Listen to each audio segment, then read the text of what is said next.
But Jay, what is the first thing that you wish people understood about Apollo that they typically miss?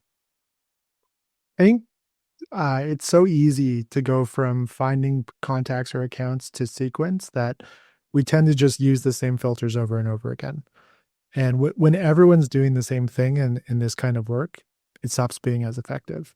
And so, with how easy they make it to do that, spending a little bit of extra time on some of the additional filters that are in the search panel really can make a huge difference. You'll go after a different list in a different order. You can personalize better. And so that's definitely something that I look at first is how can I make this more nuanced as I sort of tweak the search beyond just titles, beyond just industry and the basic stuff. Yeah, this is going to come off as ass kissing to Apollo, so I apologize. But I'm a fan of the tool.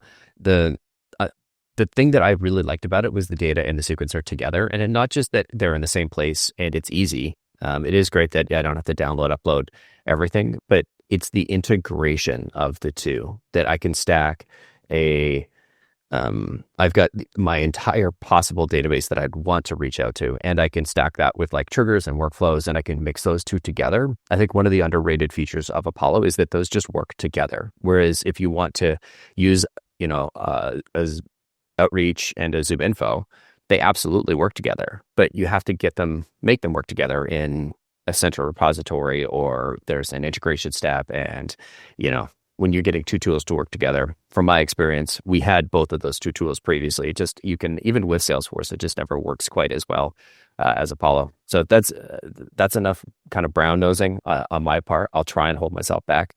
Again, not getting paid, just like the tool, and like not having to pay for Salesforce, like not having to pay for all these extra things. So I care about that. And some of the geeky complexity that we're going to get to later relates to these two things working together. And I think that's a piece that people miss, is that to be able to apply, sequence filters and ICP filters in the same kind of workflow is pretty interesting. It opens up some pretty powerful combinations for sure.